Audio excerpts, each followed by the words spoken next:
Nous sommes dans notre cadre des prophéties internationales, donc qui concerne précisément 3 pays de l'Afrique où j'aurai le temps de prophétiser et donner un message de la part du Seigneur clair que j'ai libéré hier à l'église.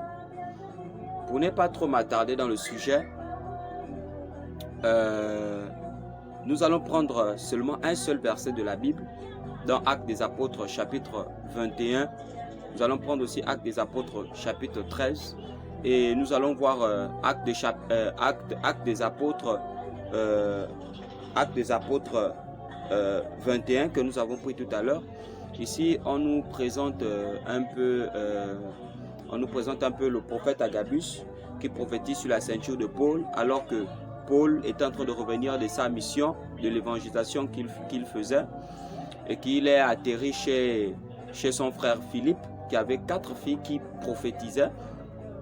Bien déjà avant ça, lorsqu'ils étaient dans la chambre, il était dans le temple, alors qu'ils étaient en train de prier, ils jeûnaient pour leur ministère.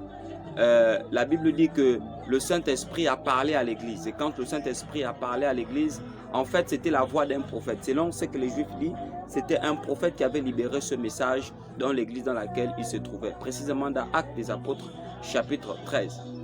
Et bien avant Actes des Apôtres, chapitre 13, après Actes des Apôtres, chapitre 13, vous allez voir, il y a une période dans Actes des Apôtres où nous voyons le prophète Agabus qui vient prophétiser pour toute la nation d'Israël, donc la nation habitée. Il a prophétisé une famine qui devait arriver et la famine était précisément arrivée selon que le prophète avait prophétisé.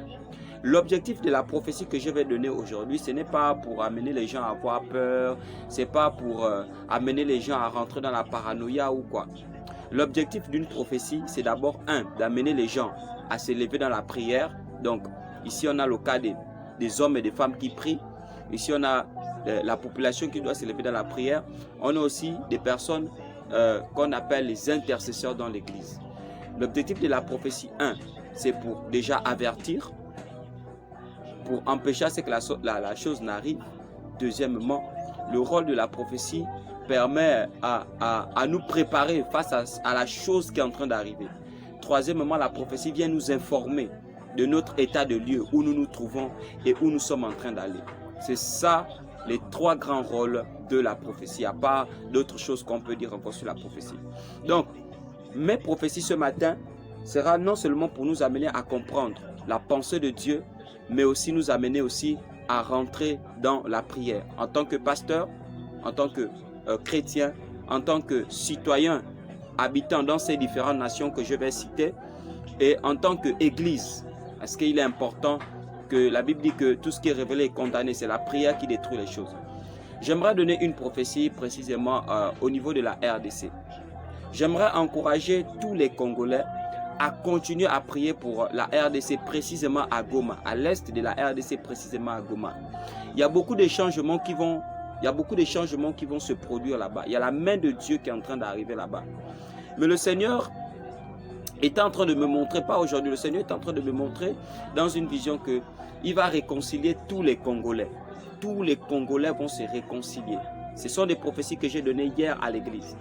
Tous les Congolais, il va commencer à les réconcilier. C'est-à-dire, les gens vont commencer à déposer les armes.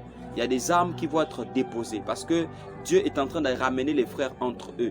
Deuxièmement, je vais donner une prophétie précisément pour le Rwanda. Je dis vraiment à l'église du Rwanda de prier vraiment pour le président Paul Kagame. Parce que le Seigneur a déjà enlevé sa main sur le président Paul Kagame. Nous n'avons pas de problème contre la population rwandaise, mais nous avons un problème contre le président Paul Kagame. Parce que le président Paul Kagame s'était une fois levé et a attaqué publiquement l'église sur les réseaux sociaux. À cause de cela, le Seigneur s'est fortement fâché sur lui. Et je disais hier à l'église que l'un des signes que vous allez remarquer, c'est que les gens qui sont avec lui vont commencer à se retirer. Donc les gens qui ont fait les partenariats avec lui vont commencer à se retirer. Là, je parle un peu des pays frontaliers, les amis, les connaissances et même les autres chefs d'État, les hommes avec qui il fait un peu des affaires, les hommes avec qui il discute un peu ce qui concerne la gestion du pays vont commencer à se retirer. Et même les membres de sa propre famille vont se lever contre lui, les membres de sa propre famille. Et dans le règne de l'esprit, je dis encore à la population rwandaise et à l'église du Rwanda de beaucoup prier pour votre pays et votre président. Parce que j'étais en train de voir un pays comme la Tanzanie, en train de faire, en fait, il y aura des conflits entre la Tanzanie et le Rwanda. J'ai vu ça, j'ai vu des conflits politiques qui vont arriver. Il y a des conflits qui sont en train d'arriver. Et le Seigneur, précisément au niveau de la RDC, va rendre justice à ce pays. Parce que des hommes et des femmes ont pleuré, des enfants ont pleuré. Et le sang même des innocents sont restés sur la terre. Et c'est ce qui continue de parler devant le Seigneur. À cause de ça, le Seigneur va agir puissamment afin de pouvoir faire justice à cette nation. Voilà pourquoi je demande à tous les Congolais de vous lever dans la prière. Dieu a une promesse pour vous en ce temps de la fin. Dieu va utiliser le Congo encore comme une fer de lance pour pouvoir impacter plusieurs nations. Il y a un grand réveil qui est en train de se lever encore au niveau du Congo. Là, je ne parle pas d'ici au Gabon parce qu'au Gabon, j'ai donné un peu de prophéties concernant notre pays. Mais je parle précisément du Congo. Dieu va encore amener le Congo plus en haut sur la communauté internationale. Parce qu'il y a des grands desseins dans le réveil du temps de la fin va aussi passer par ce pays-là. Priez beaucoup pour votre nation. Priez beaucoup pour votre nation. Que ce que Dieu a déclaré, que cela se fasse. J'ai donné deux dates à l'église. Le 25 février et le 25 mars. Il y aura des grands changements dans votre pays. Des grands changements. Je parle précisément de l'Est. L'Est à Goma.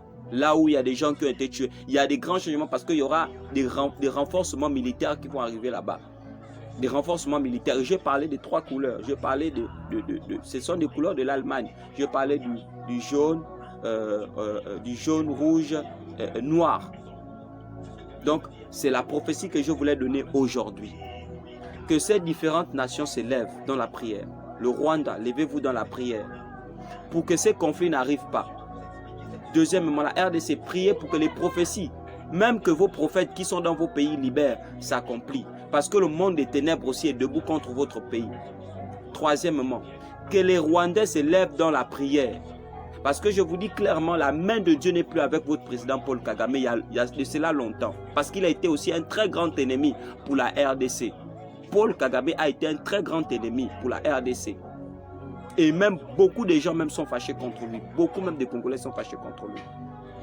Mais Dieu va agir dans sa vie. Je ne lui souhaite pas la mort. Parce que je ne peux pas souhaiter la mort à quelqu'un.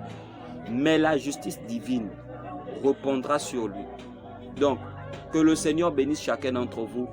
L'objectif, ce n'est pas de vous amener dans la peur, mais c'est de faire une analyse par rapport à ce que je dis, de vous lever dans la prière, de marcher dans l'unité et de voir comment faire les choses. Si cette vidéo-là tombe entre les mains du président Paul Kagame, le conseil que je vais donner au président, c'est vraiment de se repentir. C'est vraiment de se repentir. Je pouvais donner les prophéties sur les autres présidents, mais pourquoi je suis arrivé jusqu'au président du Rwanda? Parce qu'il y a des choses qu'il a fait qui déplaient à Dieu. Mais l'un des membres de sa famille-là vont lui mettre mal à l'aise lui-même. Les membres de sa famille, sa propre famille, va lui mettre